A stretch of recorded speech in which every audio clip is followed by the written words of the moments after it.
الرواية المسموعة: الجثة الخامسة للدكتور حسين السيد.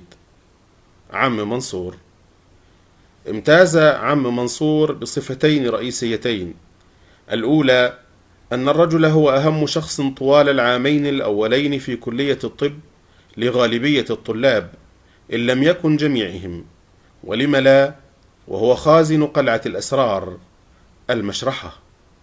الرعب والصدمة الأولى التي تنتظرها وتتلقاها في أول عهدك بدراسة الطب، اللحظة التي تتخيلها كثيرا قبل أن تلتحق بالكلية، ربما لأن دراسة الطب تعني للكثيرين عالما من الجثث الممزقة والأشلاء الدامية.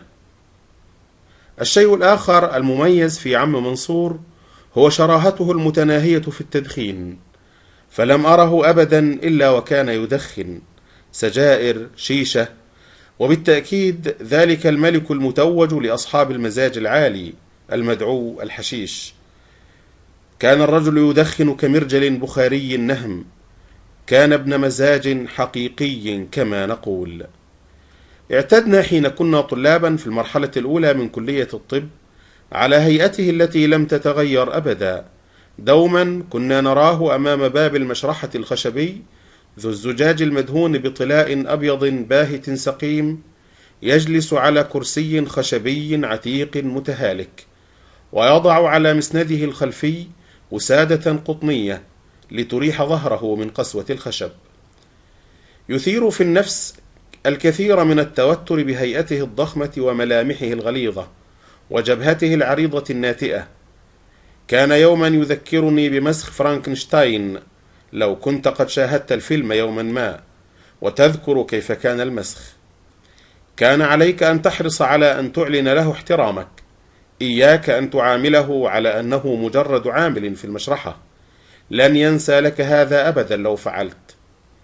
بالتأكيد لن يتطاول عليك أبدا، لكن حين يقترب ميعاد امتحان منتصف العام أو آخره وتتداخل في ذهنك عشرات الأعصاب ومئات العضلات والأوردة والأوتار، ولا تدري من أين يبدأ هذا وكيف ينتهي ذاك، وتحتاج لمن يعيد ترتيب هذه الأشياء في ذهنك مرة أخرى، ستتذكر المشرحة وتتذكره. حينها لا تلومن إلا نفسك حين يرفض أن تدخل المشرحة في غير أوقاتها المحددة لك، ولا تتذمر حين تعلم من أحد أصدقائك أن عم منصور ساعده بالأمس وأعطاه أحد أطراف الجثث الطازجة التي لم تتدهور بعد من مباضع التشريح الكثيرة. طبعا لا يقدم عم منصور هذه الخدمات مجانا، فهناك دوما الدخان والشاي الذي لا يمل منه، لكن أي قيمة لمثل تلك الأشياء الصغيرة أمام مغارة علي بابا التي باستطاعته أن يفتحها لك؟ عرفته في أوائل الثمانينات من القرن الماضي حين التحقت بكلية الطب. كنت غارقا حينها في أنشودة البدايات السوداء التي يعرفها كل طالب التحق بالطب يوما ما. من الصعب أن تنسى المصطلحات الكئيبة التي كنت تسمع عنها لأول مرة ولا تدري كيف تنطقها أو تكتبها، وهناك المذاكرة التي تشعرك في البداية أنك جاهل أحمق ولم تكن لتصلح لأن تكون أكثر من صبي كواء. هذه ذكريات تنسيك بهجة الحياة نفسها في وقت كان عليك أن تعيش فيه هذه المباهج. عرفت عم منصور بقامته الضخمة للغاية ووجهه ذو الفك البارز والعينين الجاحظتين دائما، كأنما تزمعان مغادرة رأسه يوما ما، وأطرافه الطويلة العريضة الهائلة الحجم. فيما بعد علمت أنها حالة متقدمة لفرط إفراز هرمون النمو أثناء الطفولة، لكن في ذلك الوقت كان من المستحيل إصلاح ذلك الخلل فعاش به. وحين عرفته وتنفيذا لنصائح أحد زملائي من الطلاب الأقدم، حرصت على أن تكون علاقتي به طيبة.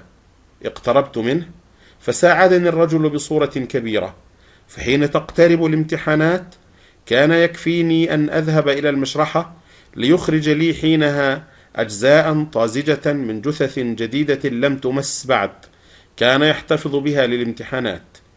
كنت دوما كريما معه، لم أنس سجائره أو معاملته بصورة لائقة، وكان خدوما لي بالرغم من الفظاظة التي كثيرا ما يظهرها للطلاب.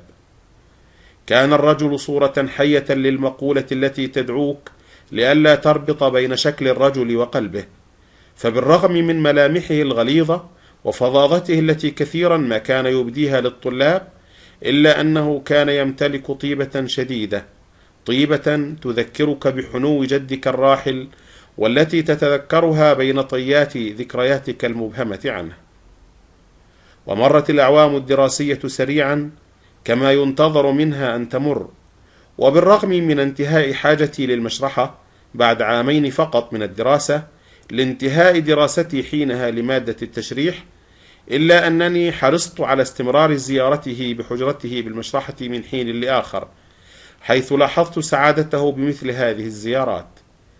كان دوما يرى أن الطلاب يعاملونه بصورة جيدة ويتوددون إليه طالما هم في حاجة إليه، أما بعد ذلك فكثير منهم يتجاهلونه، وإن قابلهم مصادفة فالكثير منهم قد يشيحون بوجوههم بعيدا عنه بشيء من التعالي، أو يحيونه بصورة باردة بلا ود حقيقي في الغالب، كأنما يتذكرون فجأة أنهم سيصيرون أطباء بعد أعوام قليلة. أما هو فسيظل دوما عامل المشرحة البسيط وليس أكثر.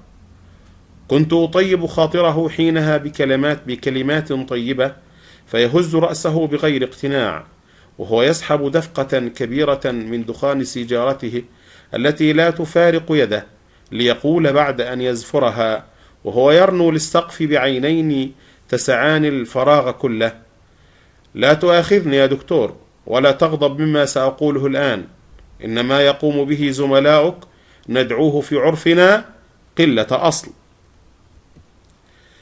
بالطبع لم أكن أدري بما أجيبه، لذا كنت أكتفي بهز رأسي بحركات مبهمة لا توحي بشيء، وإن وافقته بداخلي على ما يدعيه، إنما يقومون به هو نوع من نكران الجميل والتعالي لا مبرر له، فليس ذنب الرجل أن مهنته بسيطة، ولا يجب أن نشعر الرجل بأنه لا قيمة له إلا باحتياجنا له. وتخرجت بعد حين من الكلية، وتباعدت زياراتي لها، إلا أنني حرصت على زيارته بالمشرحة حين كنت أزورها. كنت ألاحظ أن الرجل عاما بعد عام يزداد هرما، وتتكاثف بصورة مخيفة التجاعيد في وجهه وحول فمه وعينيه. كما لاحظت في الأعوام الأخيرة أن صدره لم يعد على ما يرام، صار يعاني من نوبات ربو حادة تستدعي أحيانا أن يتم تنويمه بعناية الصدر بالمستشفى بضعة أيام. صار صدره يعمل كصافرة لا تكف أبدا عن الصراخ والشكوى. المشكلة ها هنا أن الرجل كان أسوأ مريض من الممكن أن يقابله طبيب يوما ما، فبالرغم من خطورة حالته وسوء حالة رئتيه فإنه ظل يدخن كقطار بخاري. حاولت مرارا أن أثنيه وأقنعه بتقليل مرات التدخين بلا أمل في استجابة منه. كان دوما يضحك ضحكته المشروخة المصحوبة بسعال عنيف، ثم يقول وهو يمسح بيده الغليظة قطرتين من الدموع أفرزتهم عيناه بعد نوبة السعال العنيفة التي تنتابه: يا دكتور، دعك مما تقوله، الدخان هو الشيء الوحيد الذي لن يضر الصدر أبدا. إياك وتصديق كلام الكتب التي درستها. كلنا يعلم أن الصدر في حاجة للتدفئة، والدخان هو أفضل من يقوم بتدفئة الصدر. ثم يقطع حكمته تلك ليدخل بعدها في سعال عنيف مرة أخرى، حتى أظن أنه سيبصق روحه نفسها بعد قليل، فأرمقه مشفقا صامتا، لكني أفاجأ به يقول بعد أن يهمد سعاله ويسكن: هل تعلم يا دكتور أن الدخان الذي نشربه مفيد للصحة جدا؟ نعم، إنه مفيد للغاية.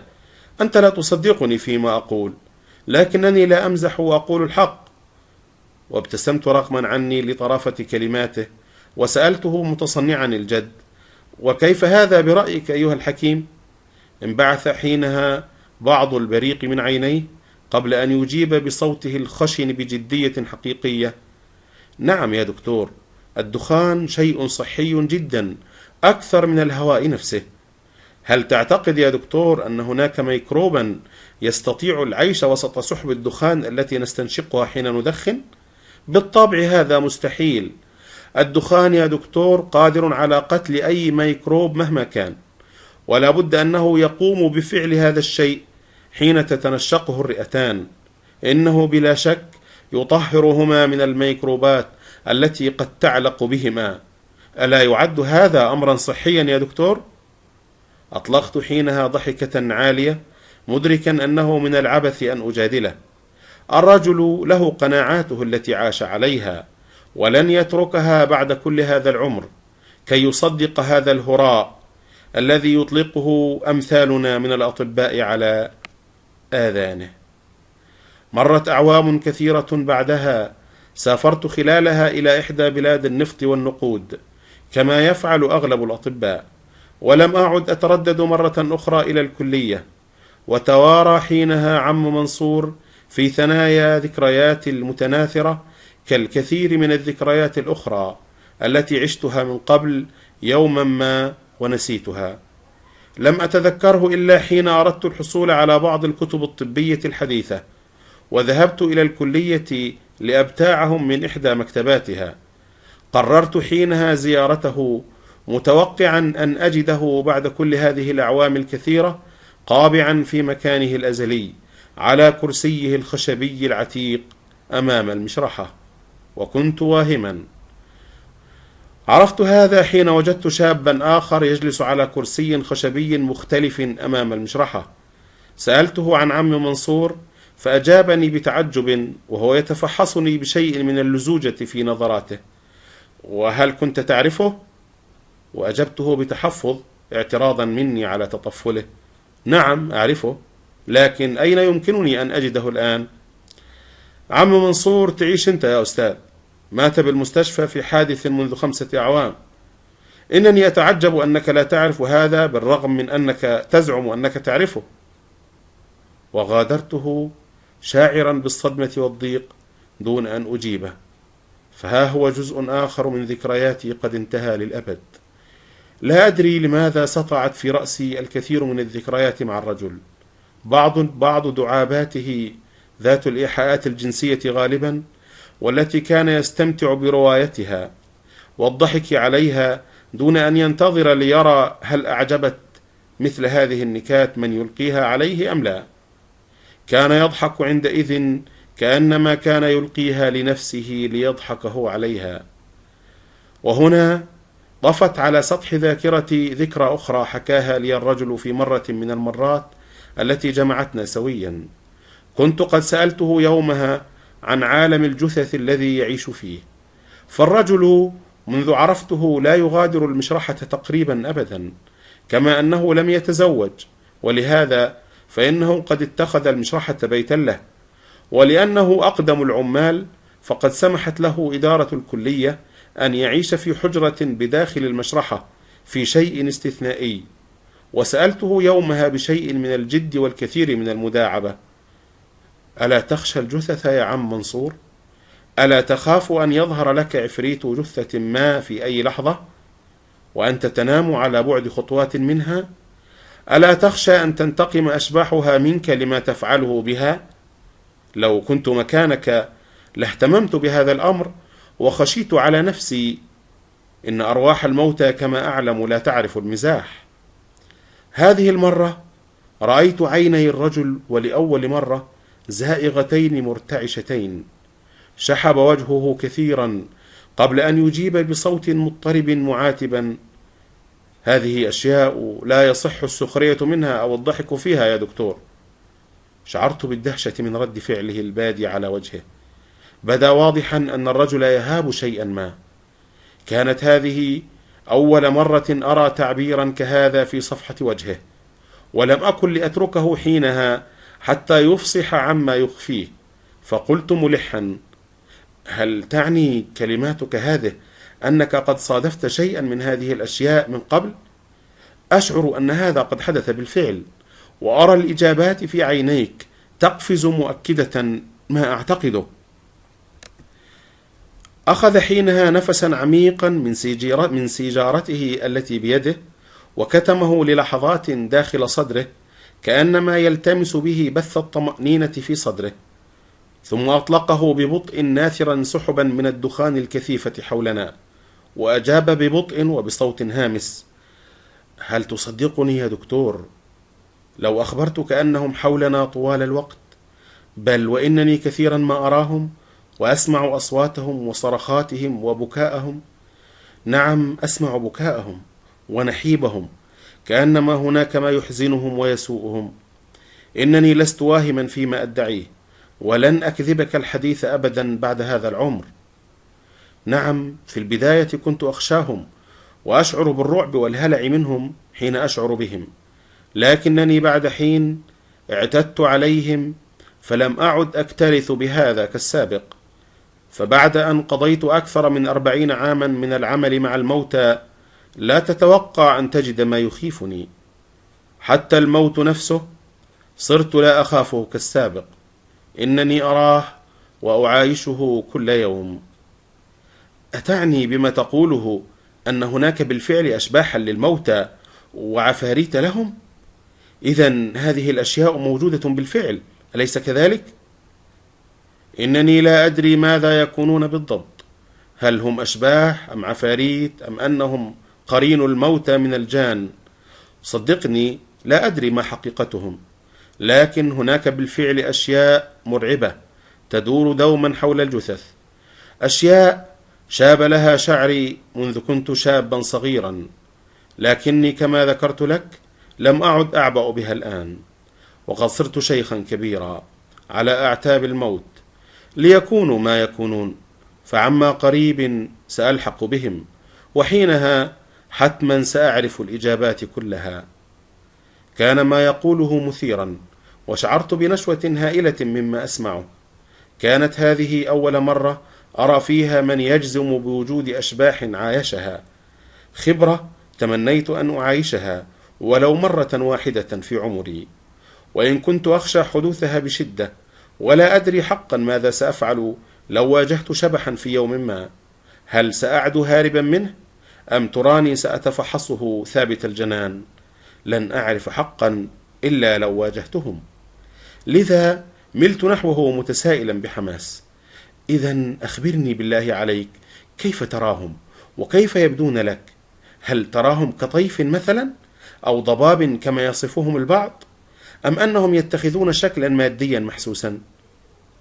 قال: إنني لا أراهم بعيني بصورة واحدة متشابهة، أحيانا هم كالظلال، وأحيانا أخرى أراهم كالأحياء يحومون حول الطاولات التي تحوي جثثهم، لكن في كثير من الأحيان لا أراهم بعيني، بل أشعر بوجودهم حولي.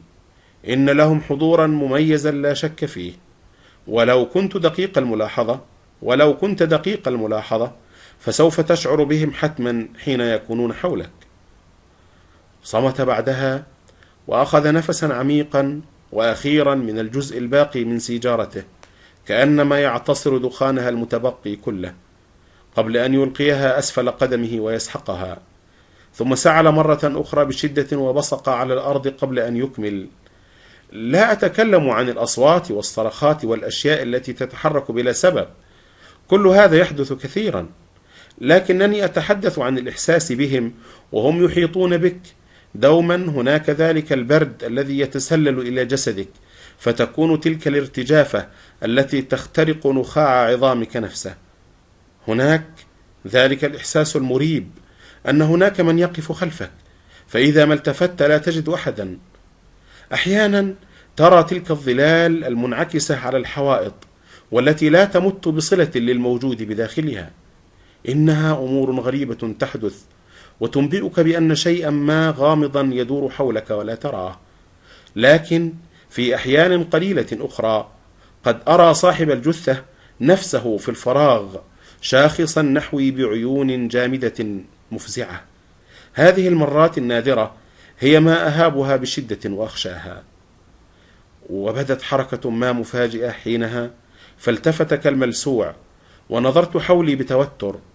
كنا حينها في المشرحة، ولا أحد حولنا الآن على الإطلاق. لم يكن اليوم يوما دراسيا، فلا محاضرات هناك أو طلاب، لذا بدا المكان مهجورا تقريبا.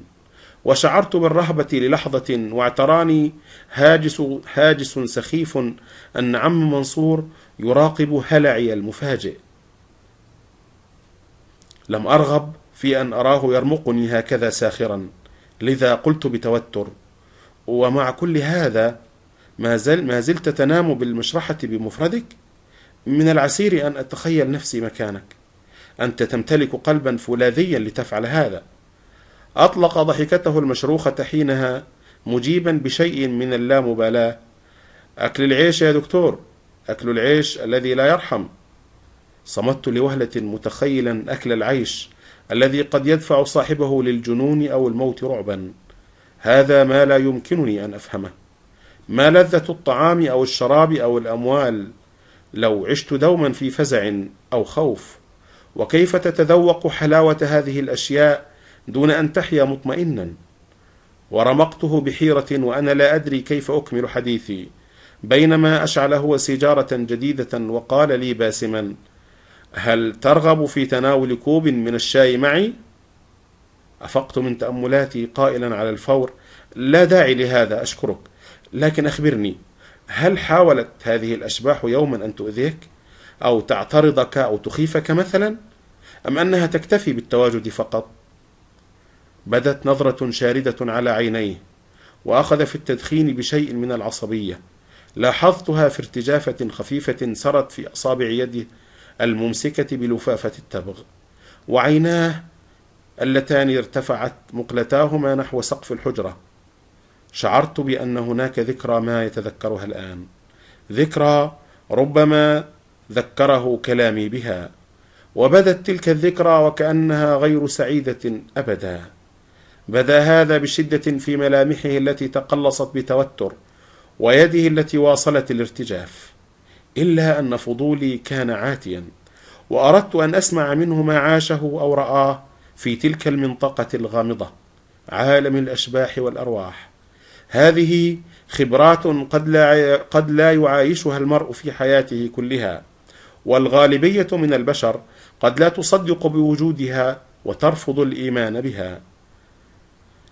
وطال صمته حينها، فقلت له مداعبا محاولا حثه على البوح بما يخفيه عني: أين ذهبت بعقلك أيها العجوز؟ بدت انتفاضة خافتة في وجهه وقد أفاق من تأملاته. قال بعدها راسما ابتسامة باهتة على وجهه: ما زلت معك يا دكتور. لقد سبح عقلي نحو أحداث جرت ها هنا منذ أكثر من 25 عاما، أحداثا مخيفة وشريرة لأقصى حد. إن الكثير من شعيرات رأس البيضاء التي تراها الآن حدثت حينها، ذكريات طالما تمنيت أن أنساها، وطالما دعوت الله كثيرا ألا تتكرر مثل هذه الأحداث مرة أخرى، فلم يعد قلبي كالسابق قادرا على احتمال مثل هذه الأحداث الشيطانية، ولا شيخوختي عادت لتسمح للإثارة أن يكون لها دور في أيام المتبقية.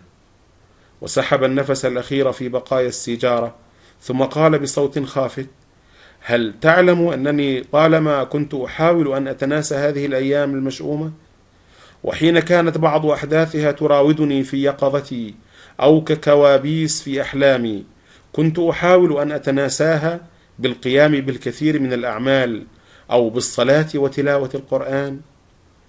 وارتسمت ابتسامة باهتة على وجهه زادت تجاعيده وأكمل: هل تعلم يا دكتور أنني لجأت للحشيش حينها كي أنسى؟ كنت في حاجة لأن أغيب أحيانا عن الواقع وأن أنسى ما حدث. هذه الذكريات لم تحمل لي الرعب فحسب، بل فقدت خلالها أحد ما كنت أعده ابنا لي. شعرت بالشفقة نحوه. بدا لي الآن أني أخطأت حين أيقظت بداخله تلك الذكريات الأليمة. تمنيت لو كنت قد كتمت فضولي، لذا قلت معتذرا: أنا آسف بحق يا عم منصور، لو كنت قد أزعجتك بفضولي، وأرجو أن تسامحني على هذا، فلم أقصد أن أذكرك بتلك الذكرى السيئة. لو كنت أعلم أن هذا سيقلب عليك آلام مدفونة لما تحدثت أبدا. لذا تجاهل أسئلتي كلها، ولا تحاول أن تتذكر أو تحكي أي شيء، بل إنني سأنصرف الآن كي لا أضايقك أكثر من هذا. ونهضت حينها مبديا جديتي في الانصراف، إلا أنه أسرع قائلا لي وهو يجذبني من ذراعي داعيا إياي لأن أنتظر: لا بأس أبدا بما قلته يا دكتور، أنت لا تزعجني بالفعل، لذا اجلس أرجوك. ربما يدهشك أني أريد الآن أن أحكي لك ما حدث. إن هذه أول مرة أحكي فيها ما حدث لأحد ما، فالكثير من الأشخاص الذين عايشوا ما حدث ماتوا، ومن عاش منهم ربما لم يعد يتذكرها الآن. إنني ما زلت أذكر كل شيء، أذكر أشياء أردت أن أحتفظ بها لنفسي، وكنت أنتوي أن آخذها معي حتى قبري، لكنني الآن أريد أن أحكي. إن ما كتمته لأعوام طوال ليموج في صدري الآن ملحا على أن يرى النور ثانية، لذا فلا بأس من أن أقص عليك ما جرى. صدقني يا عم محروس، أنا لا أريد مطلقا أن أثقل عليك، لقد كنت فقط أداعبك قليلا. لا يهم كثيرا أن تقص علي أي شيء، ما يهمني هو ألا أوقظ في نفسك ما قد يؤلمك أو يضايقك. قلتها صادقا مشفقا، شاعرا بالأسف الحقيقي نحوه، لكنه قال مصرا: كلا يا دكتور، أنت دوما على الرحب والسعة، ولكن هل لديك الوقت الكافي لكي أقص عليك ما حدث، أم أن وقتك محدود؟ إن حديثنا سيطول. نظرت إلى ساعتي، كانت ما زالت 11 صباحا، ولم يكن هناك أي موعد لي قبل 4 عصرا، فقلت له مطمئنا: لا تقلق بشأني أيها العجوز، فما زال أمامي متسع من الوقت لأسمعك، يمكنك أن تحكي كما تشاء. وتنهد بارتياح ونهض متجها إلى سبرتاية عتيقة قابعة على طاولة خشبية بجوار أحد جدران حجرته، وهو يقول: حسنا، ليكن ذلك، لكن دعني أولا أعد بعض الشاي الثقيل من أجلنا. أخذ يعد الشاي بشرود، كأنما يرتب ذكرياته ويصنفها في عقله، ورحت أراقبه بلهفة وأنا أنتظر ما سيلقيه على أذناي. كنت متحمسا بشدة كي أسمع. يومها حكى لي الأحداث التي مر بها منذ أعوام بعيدة، وكالعادة كنت مبهورا كثيرا بما حكى. بالطبع كانت الأحداث مرعبة ومخيفة وعسيرة التصديق، إلا أنني لم أستطع أن أكذبه، وقلت لنفسي حينها: ما الذي يدفع رجل مثل هذا وقد بلغ من الكبر عتيا أن يختلق مثل هذه الأحداث؟ لا شيء بالتأكيد، إنما قصه علي لا بد أنه قد حدث بالفعل، أو على الأقل هو يؤمن أنه قد حدث، لكنه لا يكذب. بالطبع كنت محظوظا، فقد استطعت بعدها الحصول على الكثير من تفاصيل القصة من أهم أبطالها الذين عايشوها. الدكتور محمد شاهين كان له دور رئيسي بالقصة، وحكى لي فيما بعد ما يتذكره عن تلك القصة. واكتملت حينها خيوط القصة بأكملها في رأسي، وكان علي أن أحكيها لكم، وها أنا أفعل. كانت البداية قبل أسبوع واحد من بداية العام الدراسي. كانت هذه هي أيام التعب الفعلية في العمل بالمشرحة، فالعمل كان حينها كثيرا بحق. كانت هناك الكثير من أعمال الصيانة للمشرحة، وهناك الكثير من الزيارات إلى مشرحة زينهم وغيرها لجلب الجثث التي يحتاجها الطلاب في دراستهم. أيضا كان هناك تحضير الجثث وحفظها بالفورمالين كي لا تتحلل أو تتلف، والعمل على جلب الكثير من العظام والهياكل العظمية للطلاب لبيعها لهم أو إعارتها إياهم. كان هذا في صيف عام 1971. تلك الأيام الكئيبة التي عاشتها مصر بأكملها ما بين مرارة الهزيمة ولهيب الترقب في انتظار الحرب التي ستأتي بالثأر وتعيد إلى الشعب جزءا من كرامته المهدرة وأحلامه المفقودة. كان عم منصور قد أمضى في عمله بالمشرحة أكثر من 10 أعوام، تعلم خلالها كل أسرارها حتى صار كبير العمال بها. لم يكن يعمل بمفرده بالطبع، فقد كان هناك 3 عمال آخرين للمساعدة. الأول عبد الدايم النوبي، نوبي أسمر البشرة، كان نحيل الجسم كعود ثقاب، لكنه كان نشيطا كنحلة. كان في بداية العشرينات من عمره، وكان فيه كل ما في أبناء النوبة من طيبة ووداعة، ولهذا كان عم منصور يشعر نحوه بالراحة ويحبه. كان هناك أيضا متولي الديب، فلاح من البحيرة، أدرك بفطنة أن أعمال الفلاحة والزراعة لن تغني شهوته للمال الذي يرغب فيه بشدة، فقرر هجرها وباع القراريط القليلة التي يملكها في بلده ليهاجر بزوجته وابنيه إلى القاهرة. كانت العاصمة قاسية معه في البداية، ولم تعانقه مرحبة به كما ظن، وأدرك أن عليه أن يلتحق بعمل ما حتى يعرف طريقه ويختار طريقا ما يهيئ له أن يصير ثريا يوما ما كما يحلم. لهذا لم يتردد في أن يعمل في المشرحة حين أخبره أحد جيرانه بالحي الشعبي الذي انتقل إليه للعيش فيه أن كلية الطب تطلب عمالا للمشرحة. تقدم بأوراقه وتم قبوله في الحال. كان لئيما ماكرا وإن لم يكن خبيثا. أدرك هذا عم منصور منذ النظرة الأولى، فلم يرتح له كثيرا. لكن ما جدوى مشاعره هذه؟ إنه لن يتزوج أخته بالطبع، وما يربطه به هو العمل فقط. كان متولي قد مضى على عمله بالمشرحة في ذلك الحين 2 عام كاملين، والحق يقال أنه قد تعلم بسرعة أسرار العمل وصار مفيدا بصورة ما.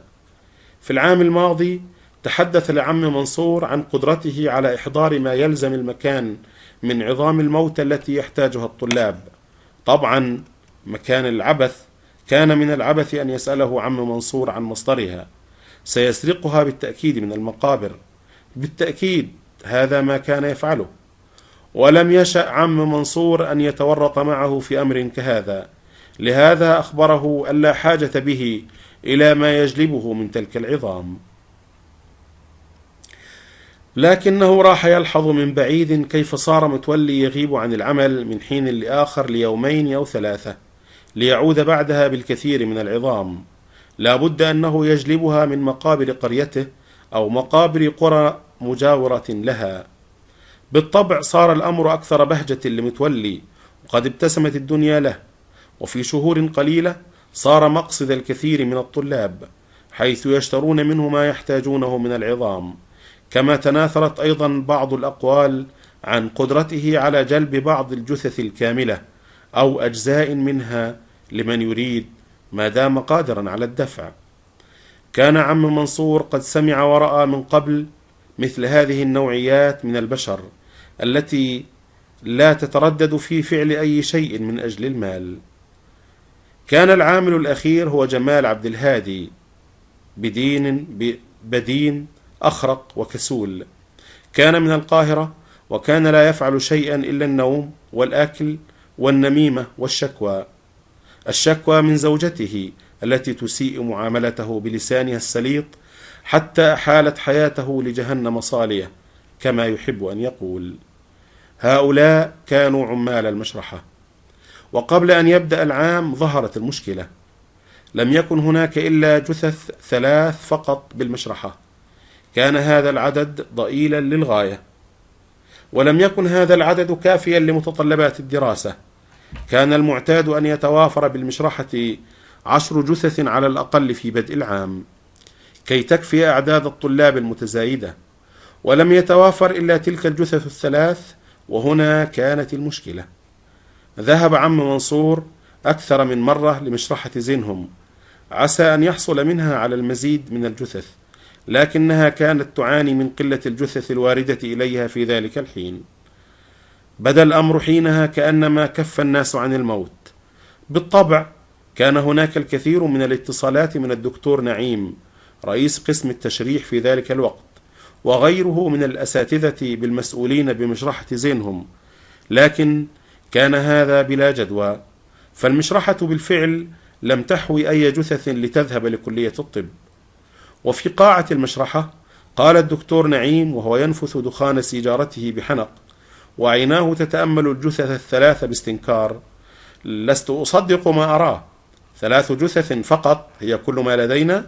هذا مستحيل، لن يبدأ العام الدراسي بهذا العدد القليل أبدا، علينا أن نفعل شيئا ما.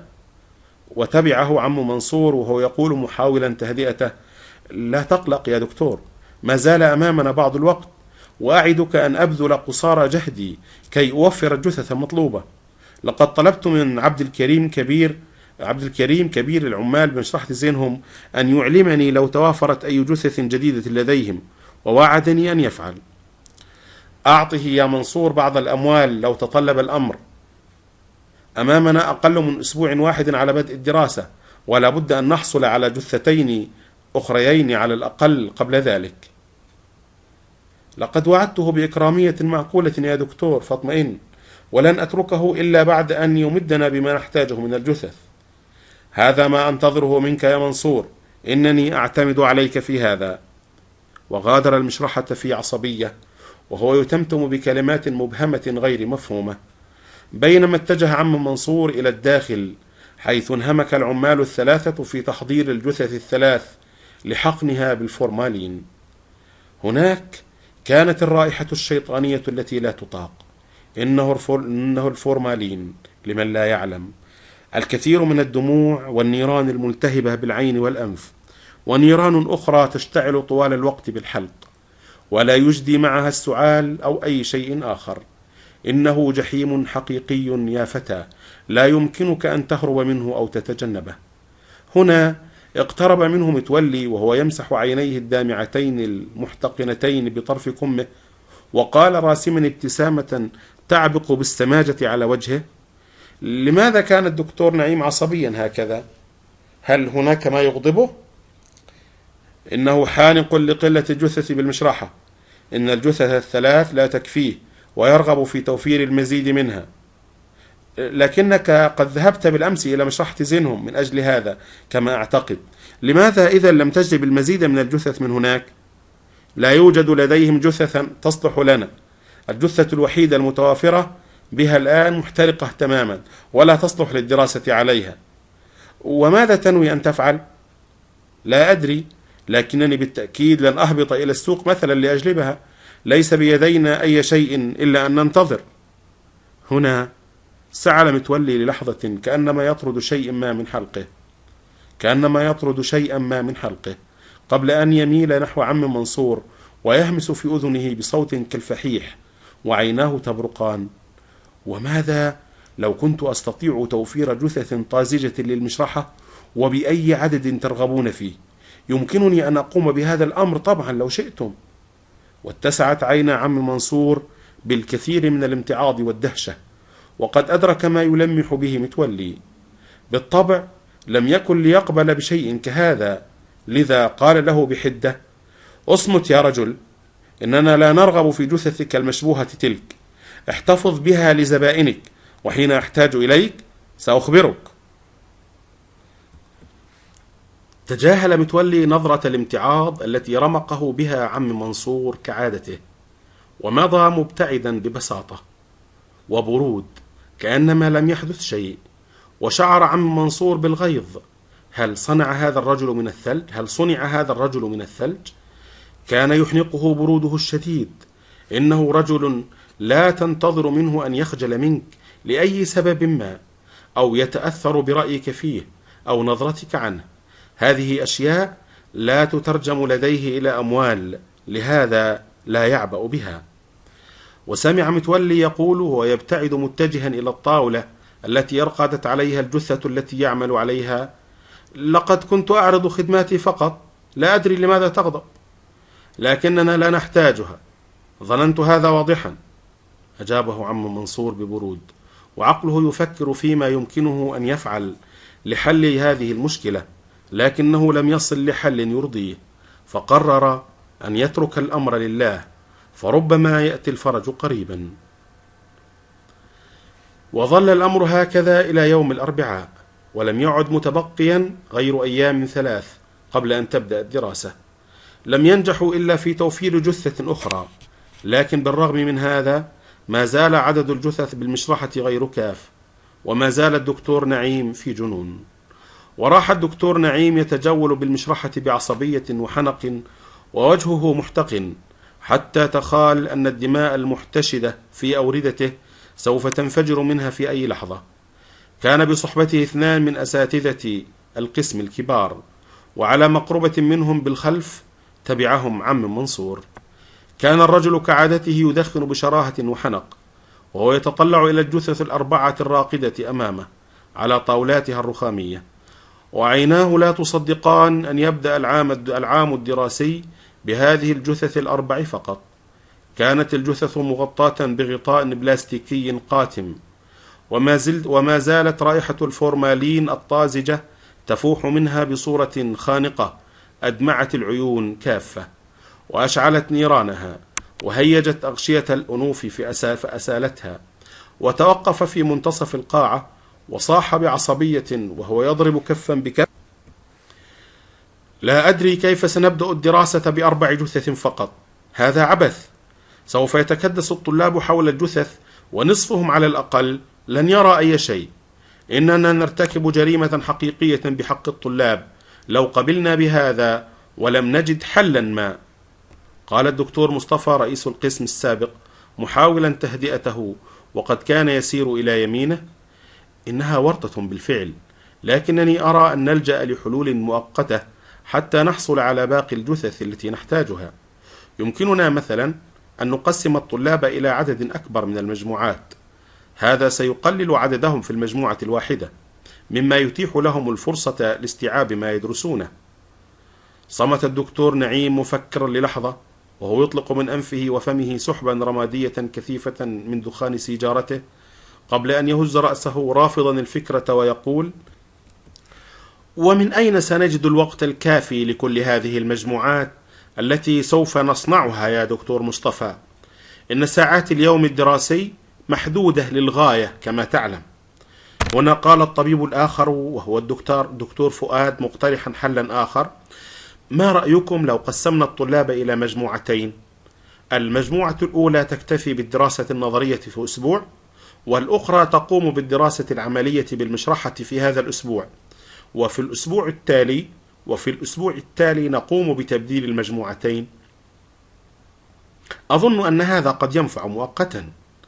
لكن هذا الاقتراح هو الآخر لم يرق للدكتور نعيم، فغمغم معترضا: لكن هذا سيقلل من فترة احتكاك الطالب بالجثث في المشرحة، وهذا سيؤثر حتما على استيعابهم. على الطالب في البداية أن يمكث بالمشرحة حول الجثث أطول وقت ممكن حتى يعتادها ويتعلم منها.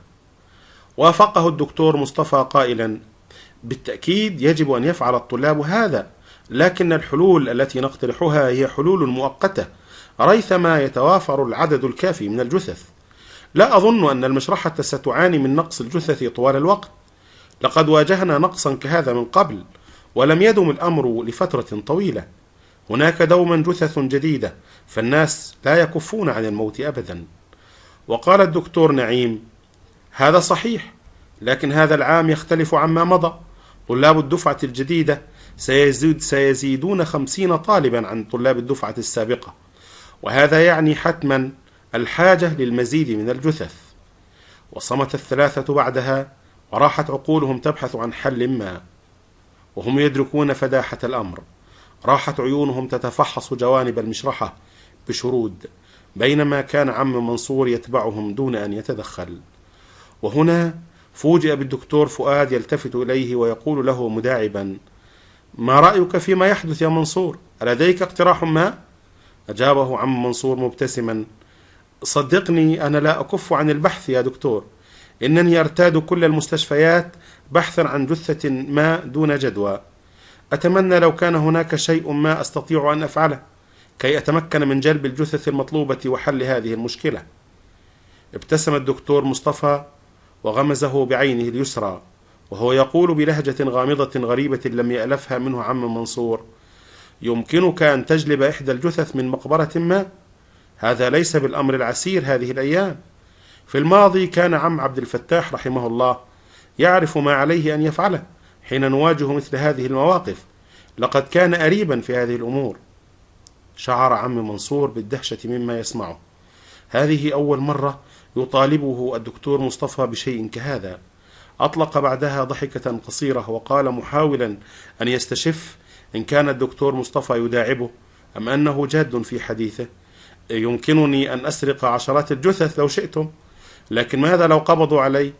حينها لن يكون هناك غير السجن بلا ريب، ولا أظن أن طقسه الحار وأمراضه تناسبني هذه الأيام. ربما لم أكن لأمانع لو كان الوقت شتاء. وضحك الثلاثة لدعابته، إلا أن الدكتور نعيم أسرع يقول مستعيدا عصبيته التي تلازمه كظله: ولماذا يمسك بك أحد أو يكون هناك سجن؟ كل ما عليك أن تفعله هو أن تراقب مقابر أحد النجوع أو القرى البعيدة عن القاهرة وتأتي منها بجثة طازجة. عم عبد الفتاح كان قد فعلها من قبل مرارا كما أخبرناك، ولو كنت تخشى أن تفعلها بنفسك يمكنك أن تستأجر من يفعلها بدلا منك. خذ ما تشاء من مال وافعل. وعقب عليه الدكتور فؤاد مؤيدا، بينما الذهول قد عقد لسان عم منصور فلم يجد جوابا: ثم إن هذه لا تسمى سرقة أبدا، إنك تفعل هذا من أجل العلم، من أجل أن يتعلم الطلاب. حتما سيكون هناك ثواب عظيم عند الله من أجل الطلاب الذين سيتعلمون عليها ويدرسونها. ولم يكن هناك ما يجيب به عم منصور، وقد صدمه طلبهم هذا، فاكتفى بتحريك رأسه بلا معنى. وقال الدكتور نعيم بلهجة آمرة كأنما يرغب في إنهاء الأمر وتوريط عم منصور بالموافقة: اسمع يا منصور، لو استطعت توفير جثة قبل يوم السبت فسوف أمنحك مكافأة طيبة، كما أن كافة التكاليف والمصاريف اللازمة لجلب الجثث سوف يتحملها القسم. اجلبها مهما كانت التكلفة وسوف أكافئك. وغادروا المشرحة بعدها، وتناهى لسمع عم منصور صوت الدكتور نعيم قائلا قبل أن يخرج: إنني في انتظار جثة أو 2 يا منصور قبل يوم السبت. إن مكافأة حقيقية بانتظارك لو استطعت توفير تلك الجثث. تركوا عم منصور دون أن يدركوا كيف شعر بضيق شديد مما طلبوه منه ومن تورطه بالأمر. لم يكن يتخيل أن يحدث هذا معه، لكنه لن يقبل أن يكون نباشا للقبور مهما حدث كي يجلب لهم الجثث التي يريدونها، ليفعلوها بأنفسهم لو شاءوا، لكنه لن يفعل. وبعد حين عاد ليفكر: هل كانوا يحدثونه بجدية أم أنه أساء فهمهم وأنهم فقط كانوا يداعبونه؟ تمنى لو كان هذا حقيقيا، لكنه كان يدرك أنهم جادون في الأمر تماما. كانت هذه مصيبة بحق، كان عليه أن يجد حلا ما. وأسند ذراعه إلى إحدى مناضد الجثث الفارغة، أخرج من جيب بنطاله علبة سجائره وأشعل سيجارة جديدة وأخذ يبصق دخانها بحنق. لكن وبعد هنيهة قفز إلى عقله متولي، وحديثه من قبل عن قدرته على جلب الجثث. تنهد بارتياح حينها: ما دام الأمر قد وصل إلى سرقة الجثث من المقابر فليقم به إذن من يجيده، ليخبر متولي بما قالوه وليترك الأمر كله على عاتقه. لن تكون هذه أول مرة يفعل فيها شيئا كهذا بالتأكيد، كما أنه هو الذي عرض خدماته من قبل لتوفير الجثث للمشرحة. اتجه للحجرات الملحقة بالمشرحة كي يبحث عنه. وجده جالسا بإحدى غرف المشرحة الجانبية يتجادل مع جمال الذي على صوته الغليظ، وراحت ذراعاه الممتلئتان تلوحان في الفراغ في كل اتجاه، وهو يحاول أن يثبت أمرا ما. بدا متحمسا في حديثه، واحتشد عرقه على جبهته زاحفا نحو وجنتيه حتى وصل إلى رقبته وتكاثف فيها، وقد بلل القميص من تحت إبطيه في منظر ملفت. بينما جلس في ركن بعيد عبد الدايم يحتسي كوبا من الشاي ويتابعهما باستمتاع دون أن يشاركهم في الحديث. توقف عم منصور أمام باب الحجرة ونادى متولي قائلا باقتضاب: متولي، أريدك أن تساعدني في شيء بالداخل. انتبه متولي له، فالتفت برأسه نحوه ورمقه محاولا سبر غوره، وأجاب بشيء من اللزوجة كعادته: أساعدك في ماذا يا عم منصور؟ وهل ما زال هناك عمل ما لم نقم به؟ العمل بالمشرحة لا ينتهي يا متولي، هيا انهض يا رجل وسترى بنفسك، قال عبد الدايم بلهجته النوبية المتميزة عارضا خدماته. هل تريدني أنا أيضا يا عم منصور؟ لا داعي لهذا، أكمل أنت شرب الشاي، إن متولي يكفي. ظل متولي يحدق إلى عم منصور بعيون متسائلة كأنما يرغب في النفاذ إلى عقله دون أن يغير من جلسته أو ينهض. وتأفف بعدها عم منصور بنفاذ صبر، فنهض متولي بتثاقل وهو يغمغم بضيق مفتعل: حسنا يا عم منصور، كما تحب، أرني أين هو العمل. لم يجبه وسار بخطوات سريعة نحو الداخل، فتبعه متولي باستسلام. ولما استيقن عم منصور أنهما ابتعدا مسافة معقولة عن الباقين، التفت إليه وقال محاولا تحاشي النظر إلى عينيه: هل تستطيع إحضار جثة ما بحالة جيدة قبل يوم السبت؟ وارتسمت ابتسامة ماكرة على وجه متولي، والتمعت عيناه بشدة قبل أن يقول بلهجة عجيبة: إذن فقط احتجت خدماتي؟ لست أنا من يحتاجك، لقد طلب الدكتور نعيم أن نفعل هذا ففكرت فيك، والآن أخبرني، هل يمكنك أن تفعل؟ يمكنني بالطبع، لكن هذا يتوقف على النقود. وكم تريد؟ حك متولي رأسه بيده متصنعا التفكير وقال: أخبرني أولا، كم جثة تريدون؟ جثة واحدة فقط. سأقبل ب50 جنيها فقط في تلك الجثة، إن هذا من أجلك أنت. تجمدت نظرات عم متولي ذهولا. 50 جنيها مرة واحدة؟ مبلغ كهذا كان ضخما بحق في تلك الأيام، كان أكبر من راتب شهرين كاملين له. لهذا قال معترضا بغيظ: أنت تحلم، لست أنا من يدفع، إنه الدكتور نعيم، وهو لن يقبل أبدا أن يدفع لك مثل هذا المبلغ، لن يدفع أكثر من 25 جنيها. أنت واهم لو ظننت أن هناك من يدفع في جثة سعرا كهذا. هنا صاح متولي معترضا وهو يلوح بكلتا يديه راسما الامتعاض على وجهه: لكن هذا قليل للغاية، هناك من يساعدني، وهناك السيارة التي ستقل الجثة ومجهودي وهتف به عم منصور مقاطعا: إذن سأقنع الدكتور نعيم بأن يدفع 30 جنيها بلا أي مليم آخر، هذا عرضي الأخير، إما أن تقبل أو أبحث عن غيرك.